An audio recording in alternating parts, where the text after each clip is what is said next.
Side with live cam, 74 degrees, and Mia, we're seeing some showers. Yes, you can see it right there on live cam. Plenty of cloud cover out there. You see the rain shaft on the far left-hand side of your screen. Over the past hour or so here in San Antonio, especially the northern half of Bexar County, we've seen a few downpours and non-severe thunderstorms develop. This could make for some reduced visibility if you're fixing to step out for any lunchtime plans, as well as some soggy spots out there on area roadways. Take a look at authority radar. You can see how some of those downpours have really just blossomed initially over the Hollywood Park, Hill Country Village area. All of this is tracking farther off to the southeast. The airport picking up a little bit of rain, Windcrest seeing some heavy rain. That's now stretching down near Kirby as well as the China Grove area. Also up near La Cantera and Fiesta, Texas, seeing a few more downpours develop on the backside of that initial activity. A few more storms being noted right now across our southern and eastern counties, especially near Cuero and even Yorktown out there in DeWitt County. This is going to continue to work farther off to the southeast through the remainder of the afternoon. So I've bumped us up to a 30% potential here in San Antonio over the next couple of hours. Generally, though, after this moves out, rain chances look to be pretty isolated throughout the remainder of the afternoon and into the evening. High temperatures, especially if we can see some of this cloud cover break up just a little bit more, still do look to climb into the mid-90s here in town. Into this weekend, a few more isolated rain chances in store, more of the same in terms of your temperatures, mid to upper 90s in the works. Early next week, though, we're still eyeing changes. Daily scattered rain chances could move back into the forecast, especially by late Monday. And if that verifies, temperatures could be a bit cooler, especially for this time of year. We're talking upper 80s and low 90s as well. So we're going to get you all those details, talk about those weather pattern changes coming up in just a little bit, Erica.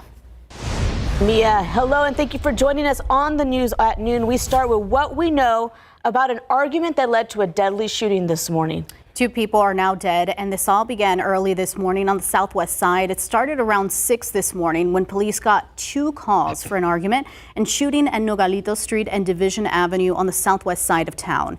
There, they found a man described to be in his 30s to 40s, dead with a gunshot wound to the head. After SAPD put out a call for information from the public, the suspect's son reached out. He said his father had shot his friend and wouldn't be taken alive. The suspect ended up at an apartment complex on Richter and Violeta with a gun in his car. When police did approach the vehicle he shot himself, there's no information yet on IDs for the victim or suspect. At the Justice Center today, a jury will soon be deliberating in the capital murder case of Jonathan Tijerina. We've been following this trial all week. Tijerina is charged with the murder and robbery of 20-year-old Takai Michael back in 2022. Tijerina was one of 6 charged in this case. Michael was fatally shot in the parking lot of Blue Hookah Lounge off Eisenhower Road. Now, closing arguments are still going on right now. If the jury finds Tijerina guilty, he would automatically be sentenced to life in prison. Also in court this morning, 16-year-old Rene Gonzalez, who was charged in a 2022 drive-by shooting that killed a 25-year-old woman. Gonzalez is accused of shooting the wrong house on Bald Mountain Drive. Novita Brasil was killed inside her home. Gonzalez's hearing this morning was to update the court on the case. He's also accused in a second murder after he cut off his GPS monitor while out on bond.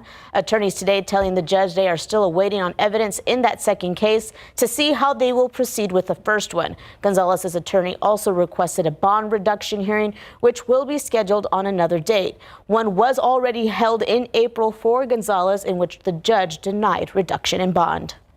Now to a developing story. San Antonio police have arrested a 4th and final suspect for a 2023 murder of 2 men. That suspect is Austin Harnett. SAPD arrested him at a southeast apartment complex yesterday. Earlier this week, SAPD arrested a man named Michael Trevino for the same murder. 2 other men connected to this incident were arrested previously on separate federal charges. All 4 of them are charged with capital murder and tampering with evidence. Today marks 1 year since 12 migrants were found in a tractor trailer off I-35 near Von Army. They were found huddled together in the back of a stolen 18-wheeler in South Bexar County on July 19th of 2023. This is just one story of suspected human smuggling, and nonprofits like the Refugee and Immigrant Center for Education and Legal Services warn that more incidents could still happen. our border policies aren't going to stop people from coming and seeking safety. Folks will get to that point of desperation where they're going to take more and more risks. Now, it's been 1 month since an executive order limiting asylum seekers' data from U.S. Customs and Border Protection shows arrests for illegally crossing the border from Mexico dropped by 29% in June. For the second time in 3 days, someone hit a gas main in Floresville. Tuesday's hit led to an explosion that leveled a nearby home. But thankfully, there was no explosion yesterday. A fiber optic company hit that gas main on Tuesday, causing the explosion.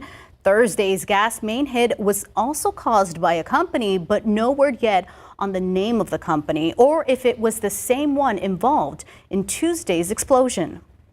We're going to work with their insurance company to see how quick we can get the citizens assisted.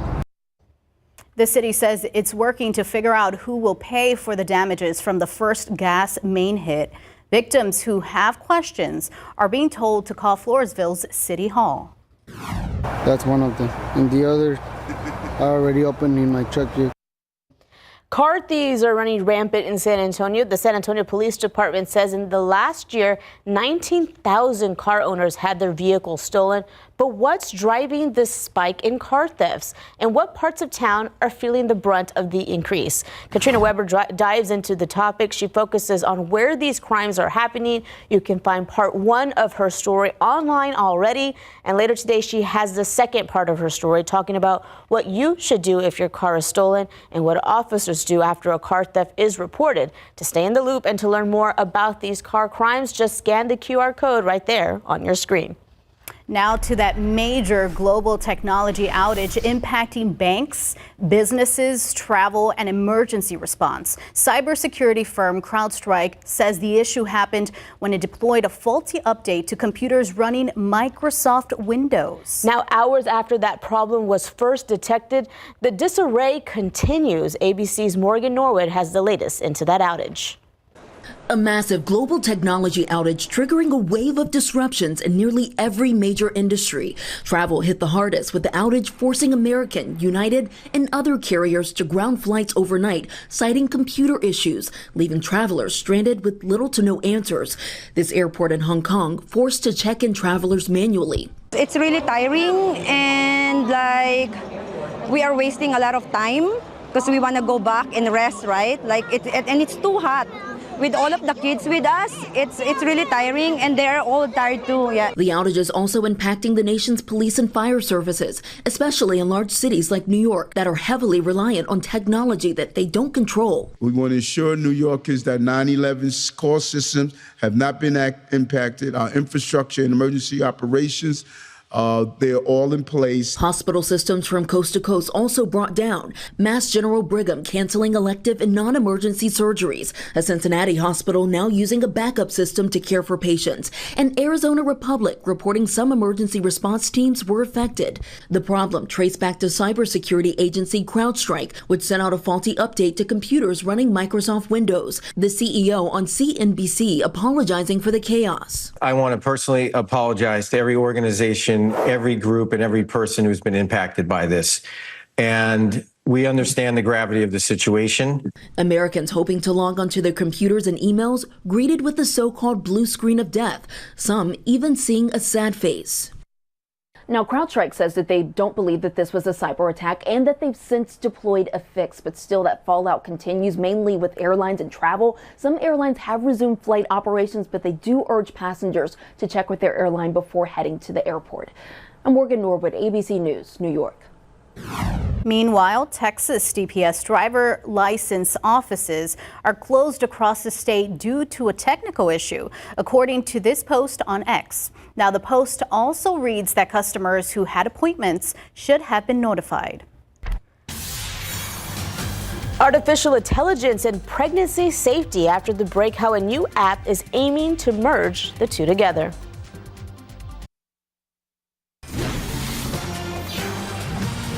Artificial intelligence continues to reshape the healthcare world, and today we explore how a new app aims to enhance pregnancy safety using AI. It identifies potential risks through machine learning techniques. I spoke to the creator of the app, who has a personal motivation stemming from his wife's challenging pregnancy experience. My wife also had a complicated pregnancy, so I had a personal passion behind it. Maternal health is a topic that resonates deeply with Dave Ezra. The idea is to improve maternal health outcomes with predictive analytics. The retired Army veteran recently launched the app called Bobby Health. We're collecting temperature, blood pressure, oxygen, pulse. The mission behind this app is to make pregnancy safer. Ultimately, they have a wearable of some kind where we're able to take biometrics throughout the day, and we can collect those biometrics and identify symptoms or self-identified symptoms and predict, like, okay, well, maybe this condition exists, and give them information. Ezra pursued AI studies at MIT and continued his postgraduate education at the University of Texas in Austin. I did a postgrad course at UT Austin, and it was there that I was challenged with solve a problem with artificial intelligence. To me, it was obvious. What do you hope that comes from this app? Yeah. So I mentioned the terrible statistics of the 800 deaths every single day from maternal-related issues. Almost all of them are avoidable, 94%. So our vision is to end avoidable maternal and infant mortality and morbidity. That data comes from the World Health Organization. It says in 2020, almost 800 women died from preventable causes related to pregnancy and childbirth. Users will benefit from their own data. So the data that they put in through their phones, their smartphones, their wearables, we can take that data and using machine learning models predict adverse events like preeclampsia, infection, blood clots, mental health issues. Today, his son and wife are healthy, and through this app and AI, he hopes to continue helping families. We have the technology today to solve for this. To me, it's not an issue of when or how. We must solve for this. That's very interesting stuff there, Tiffany. Yeah, and he's from San Antonio, creating all of this unique technology mixed with medical world out there. It's really amazing. Awesome story. Now looking out at live cam, some places seeing some rain right now. Is that right, Maya? Also amazing. Yes, absolutely. We have a few downpours pushing through San Antonio and Bexar County still, even a few non-severe storms, especially across parts of the coastal plains. The aquifer down about 0.3 of a foot today. No pollen count being reported today. It will return on Monday, so we won't get that information in this weekend either. I would venture to say, though, that molds are probably a little bit higher than what they were yesterday because of some of the rain that we found yesterday as well. And yes, still seeing some of that on Authority radar this lunchtime hour. We'll get you another check at that, plus your full forecast after this.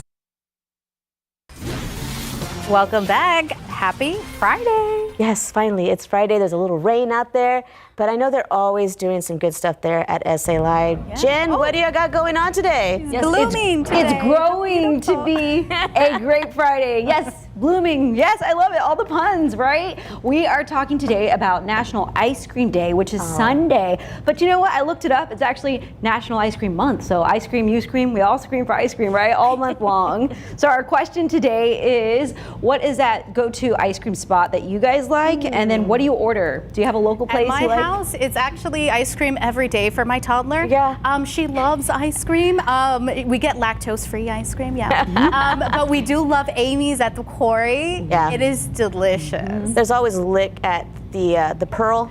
That's always, but it's, you know, I feel like I'm sometimes just so plain. Just give me like strawberry or vanilla and I'm good. Oh yeah, I like vanilla and sprinkles. Always sprinkles. Always sprinkles. Okay, and I we feel gotta like look up what that means. We talked about this the other day too. Sprinkles, yes. Okay, yeah. For me, I like the custard from Andy's, and I get with the strawberry shortcake. But they only have it a limited time, so I'm sad it's gone already. But it's so good. So that's our question today. Scan that QR code and weigh in. Ask Mia too, because I'm sure she's got a favorite. Oh yeah. Thanks, Jen. Bye, guys. Bye. Mia, We all want to know. Oh, y'all know I love ice cream. Absolutely. Okay, so Amy's is great. Grew up going to Amy's. But honestly, a good Freddy's frozen custard there you go. is one of my favorites. Also, a Dairy Queen Blizzard is like a classic staple. Just one of like the dip cones from Dairy Queen. Yes. You know what? Now we're Chick-fil-A. Chick-fil-A has great ice cream too. Now I need ice cream today. Yes, we need to go get some after the show, guys. Yeah, and for those that don't get rain, it's going to be a hot enough day out there to definitely enjoy some ice cream as we wrap up this work week.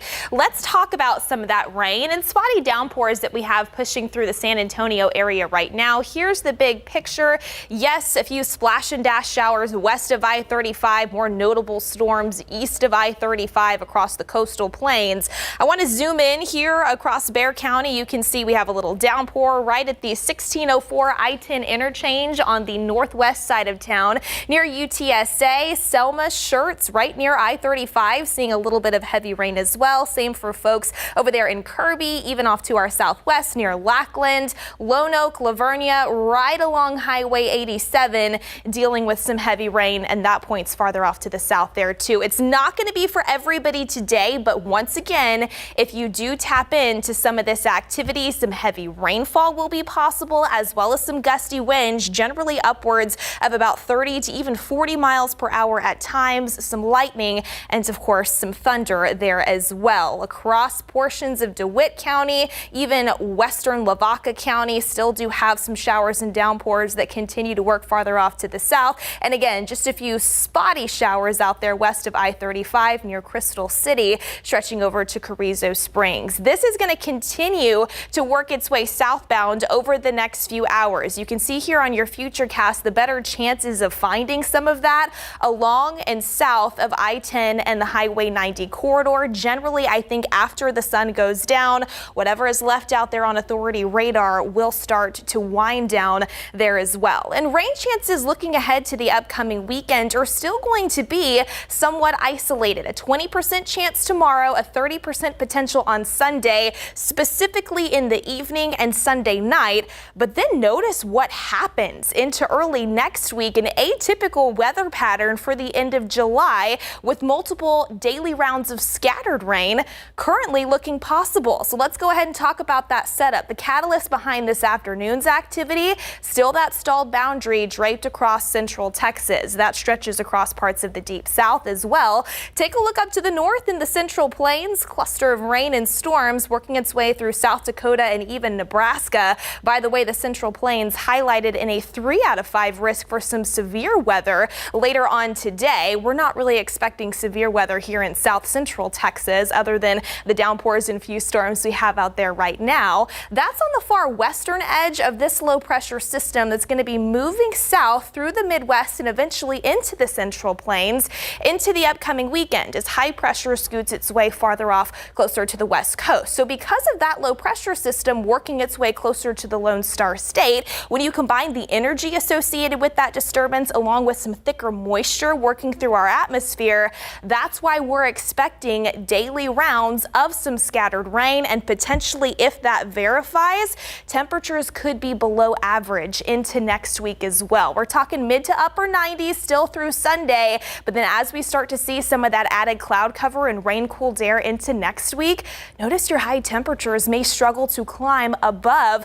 90 degrees, especially by Tuesday. So that would definitely be good news there. And again, we'll call it about a 40% chance on Monday. I think the more active weather pattern starts to move in Monday evening and Monday night. It's not going to rain continuously at your house all day each day, but with those scattered rain chances in the forecast, I think a lot of us are very, very excited, considering we know this time of year, a lot of times we just see dry and hot conditions. So this is definitely a little glimmer of optimism out there on the horizon. I don't remember the last time I saw 80s in July. Right? That is awesome. And last year, of course, we were well into the triple digits at this time. By the way, we're going to take a look at some of those stats coming up in the next half hour.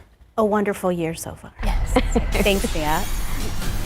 Netflix subscribers are going up, and so are their monthly plans. We'll tell you how much after the break. Welcome back. Netflix now has nearly 278 million subscribers worldwide, and they are making some changes to go along with that number. And Netflix will now start phasing out its cheapest ad-free plan in the U.S., the basic plan at $11.99 a month. Now, the company says that those who want an ad-free viewing experience will now have two choices: the standard plan, which is $15.49 a month, or its premium plan at $29.99 a month. The streaming platform said it expects the number of new subscribers to slow down in the third quarter. Meta is rolling out a new feature that says will help you build engagement on your Instagram posts. The Notes feature is expanding to Reels and feed posts. The update will let users leave notes directly on those posts. Before the changes, notes appeared at the top of your inbox or above your profile picture. Only your friends can see your notes, and they can be deleted at any time. Now, if you don't want the Notes feature at all, you can just turn it off in your settings. Meta said followers are more likely to see a post when a note has been added. Shoppers set a new record with this week's Amazon Prime Day. I'm innocent for that. I'm sorry. Spending $14.2 billion with the retail giant. That's an 11% increase over last year's Prime Day. This year's Amazon Prime Day even hit record numbers. Back to school supplies, TV, electronics, and small kitchen appliances were top sellers. Amazon has not yet released its sales figure, but said this had been its biggest Prime Day shopping event ever, with more items sold than any previous Prime Day. School's out for summer, but not forever. For a lot of parents, that means it's time to knock out that back-to-school shopping list. If yours is getting long, there are ways to cut down on costs, how you can save money even before you step foot inside a store. It's so common. It happens to someone every 40 seconds in the U.S. We're talking about a stroke. And a new study shows some patients aren't getting the treatment they need. In the next half hour, we take a look at the data and what experts say needs to be done so every stroke patient gets equal care.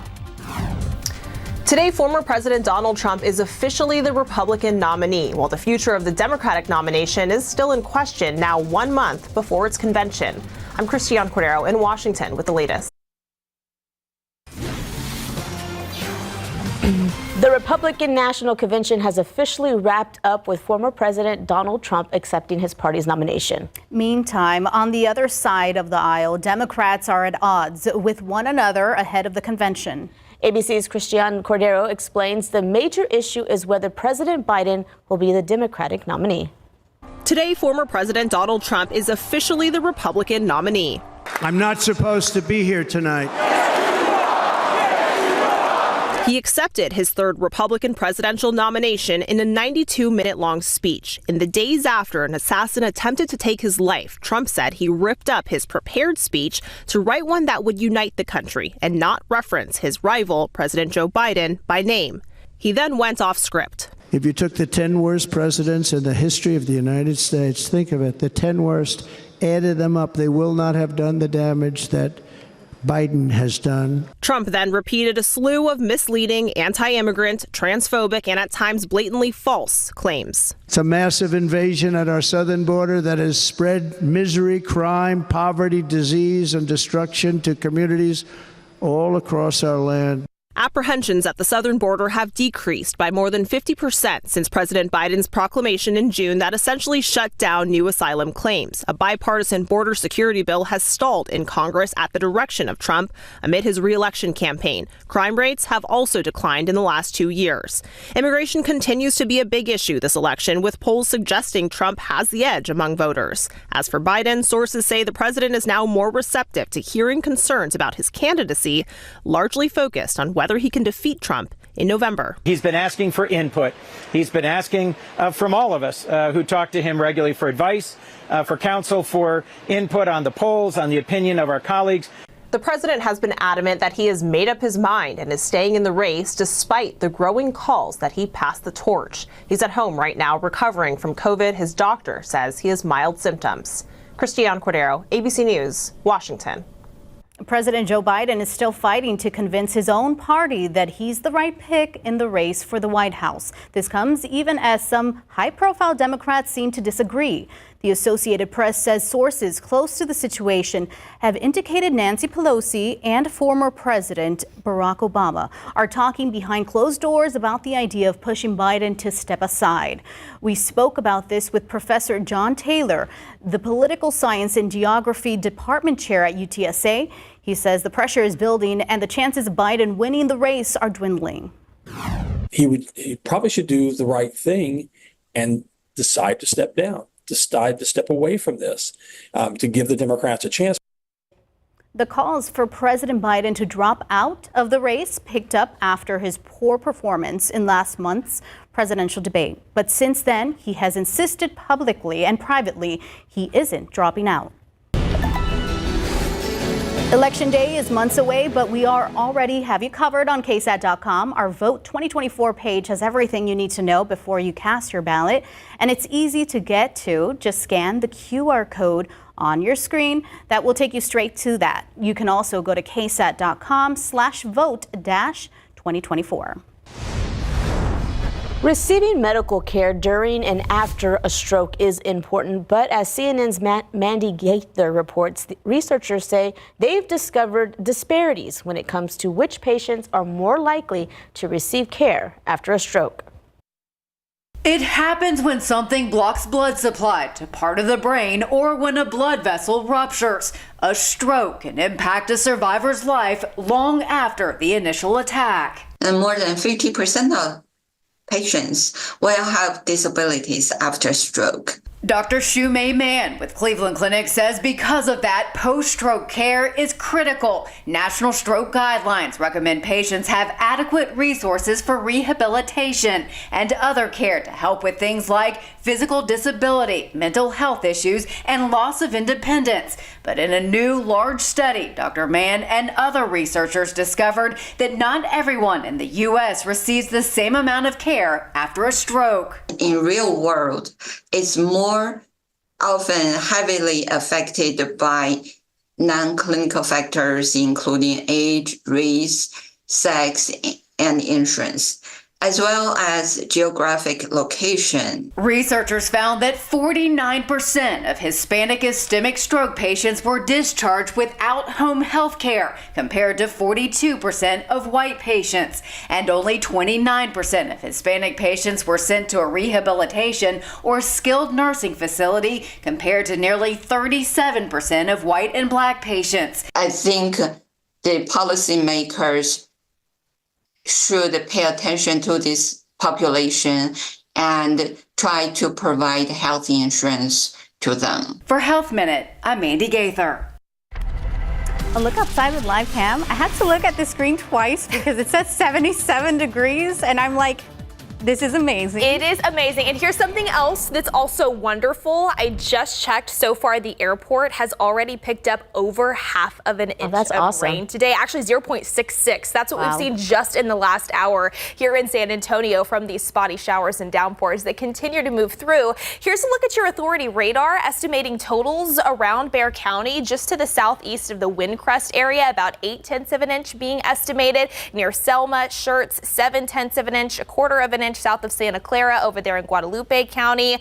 On the far northwestern side, right near La Cantera and the Rim, a little localized pocket of 2 inches being estimated there by authority radar. And you can see why these little heavy downpours that continue to develop right in that area. A lot of the activity that was near Windcrest and Kirby has fizzled out as it's worked its way along Loop 410 farther off to the south. We have a few more downpours, though, that are starting to flare up near Lackland and approaching Palo Alto College there on the south side. That's great news considering the south side missed out on a lot of the rain that the central and northern portions of San Antonio were able to tap into yesterday. And take a look at temperatures. As Tiff had mentioned, 77 over at the airport, 81 at Port SA, 81 as well over in Converse. For folks that haven't seen any rain, it's warm out there, already hot, low 90s for places like Hondo, Sabinal, stretching over to Castroville there too. So I've brought temperatures down just a little bit. Yesterday, yes, we did have some rain. We were still able to climb up into the low 90s by the time that cleared out in the afternoon.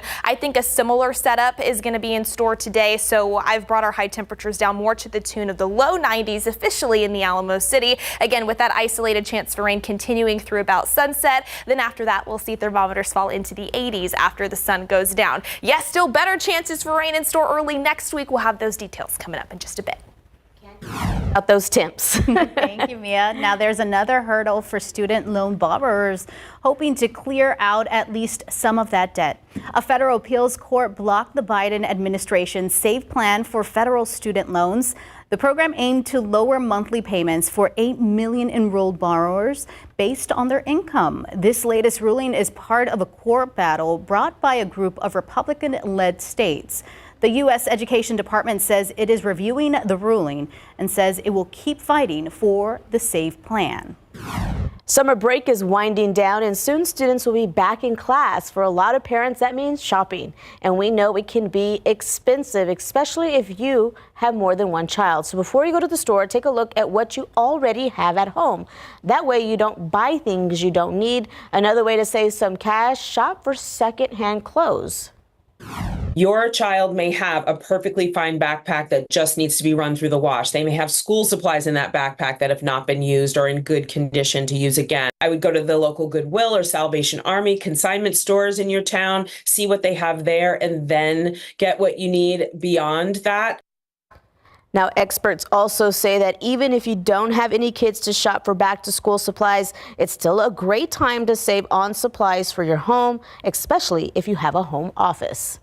Right now on KSAT.com, if you need a little help this back to school shopping season, there are so many ways to get school supplies all over the Alamo City. Things like backpack giveaways are just one way local districts and nonprofits are helping families ahead of the school year. If you want to learn more about this and how to get help for your student, just scan the QR code on the bottom of your screen right now. There's a growing trend that could save you a lot of money when you travel. All you have to do, show some Southern hospitality and open your home up to strangers, though. Stephanie Serna takes a look after the break. Barcelona, Italy, and Boston. Those are just some of the places that Karen got to stay at a low cost because of home exchange. Are these some of the places that yes, right. Yeah. Oh my goodness, show me. Well, I usually try and put the most recent. My best home exchange tour went to Barcelona, and so this was from the south of Spain. Karen Rowe has been home swapping since right before the pandemic. She has stayed at a flat in Barcelona for about 10 days, and she's been able to stay at other expensive places like Boston for a longer period of time at no cost for lodging. She can do this because of companies like Home Exchange that list homes available to swap and charge an annual membership fee. What would you say to people who are like, oh my gosh, I can't believe you have strangers in your house? You have to realize that you'll be staying in their house. You know, they'll take the same care of my house that I will try and take of theirs.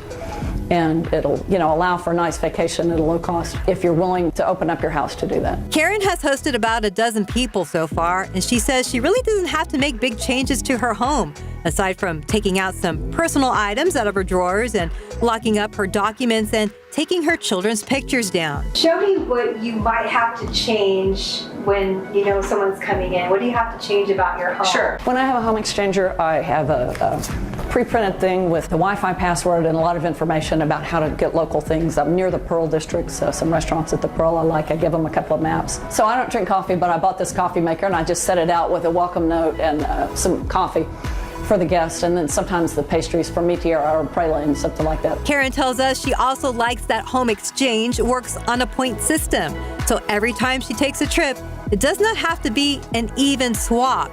She can use her points to stay somewhere else. I often host guests in my house while I'm out of town somewhere else and acquire points and then use those points to stay somewhere in the home exchange system. And with her property in the Westport neighborhood close to downtown San Antonio and the Pearl District, Karen says she has acquired quite a few points after having dozens of guests stay at her home over the years.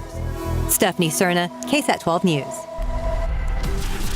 Taking a look at live cam. Some of that rain has already moved out, but it's not over. We could have more rain coming up in the coming days. Especially early next week. So that is definitely something to look forward to. Rain chances generally isolated this weekend, but that's also when something else is happening. July's full buck moon is expected to take place. It becomes full officially at 5:17 a.m. Sunday morning. I think in the evenings, though, still this weekend leading up to that, between some passing clouds, you'll notice that bright big moon in the sky. Moonrise on Sunday, 9:16 p.m. on the east-southeast horizon. By the way, in case you were wondering why it's named the buck moon, it's because the name signifies the new deer antlers that would grow on a buck this time of year. There you go. The more you know. Yes, we still do have some spotty rain pushing through. We'll get you another check at Authority Radar after this. Welcome back. Rain chances are looking good for our area. Mia, what can you tell us right now? Well, most of the rain, and again, it's still not for everybody, is generally falling south of I-10 and south of Highway 90. And that's going to be the area that has the best chance of cashing into some of these scattered downpours and a few non-severe storms. So here's the latest look at Authority Radar. If you're on the southwest side of town, near Lackland Air Force Base, Palo Alto College right there, you're likely seeing some moderate to heavy rain at times. That's going to continue working farther off to the south near the Somerset area, potentially Browning Lake if it can hold together. A lot of it has started to move out across the central and northern half of Bexar County, but we still do have some pockets of heavy rain right there on the eastern Bexar County, western Guadalupe County line along the I-10 corridor. So again, a lot of this is working its way farther southbound. Some thunderstorms have really blossomed in eastern Wilson County right near Stockdale.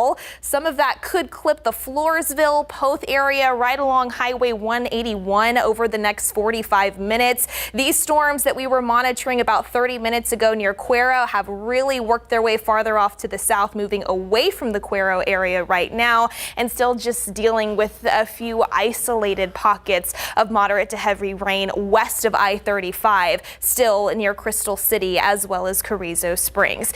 Into the weekend and even this afternoon, rain chances are more on an isolated basis. Temperatures in the mid to upper 90s, especially Saturday and into Sunday. Early next week, though, is still when we're eyeing better rain chances, daily scattered chances currently in the forecast. And if that comes to pass, temperatures could be cooler, especially for this time of year, in the upper 80s and low 90s by Monday. So let's once again talk about that setup again. I think we still rebound into the low 90s despite a brief break in some of those hotter temperatures right now thanks to the rain that's moved through. Check out parts of the west. High pressure in control. Las Vegas, high temperature forecasted around 110 today. 112 over in Phoenix. A little bit cooler across the Midwest. That's thanks to this low pressure system that's going to work its way in from the north and approach the state of Texas early next week. That's what could help spark those rain chances and yes, some cooler temperatures. We promised this earlier in the newscast, a look at where we're at this week compared to this time last year. Take a look at these numbers. Last year at this time, we were still dealing with daily triple-digit temperatures. This week, notice we really don't even have any triple digits in the forecast here in San Antonio. 97 expected tomorrow, and then upper 80s and low 90s into early next week. And that coincides with those better rain chances. Again, not raining at your house continuously each and every day, but really by Monday evening and even more so by Tuesday, Wednesday, and Thursday of next week. Not what you would expect for July. Absolutely great news to maybe get a couple of inches in the backyard rain gauge. Too early for specific rain totals, but that'll be something we'll hone in on over the weekend and early next week. We'll be right back. SA Live is talking ice cream today. Let's go back out to Jen. What else do you guys got going on? Yes, we've got a lot today, ladies. And we're going to start with Fiona. If you want a new sports bar to check out, That's right. There is a new one in town, and because of their grand opening, we're going to tell you all about these fabulous drink specials they have going on this weekend, and check out some of their menu. We are going to be whipping up some wings too.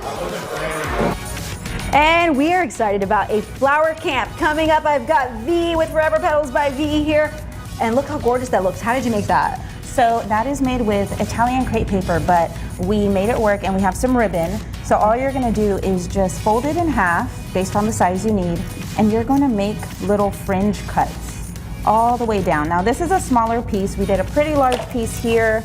And once you have all your cuts made, you're gonna go ahead and glue the ends together. Okay. And then you're just gonna start rolling this up from one end, and you're gonna get your fringe. Look how quick you did that. All the little detail that goes into this. We're gonna tell you what you need to know if you wanna sign up for a flower camp. There's a fall theme, I'm so excited. Also, calling all wrestling fans. We take you inside the wrestling shop. It's a one-of-a-kind place and they've got a free show coming up. Speaking of shows, Legally Blonde is in town, and nope, it's not the one you may think. It's not the movie. This one may be even better. So get ready to go check out all the new things. That and much more coming up on SA Live.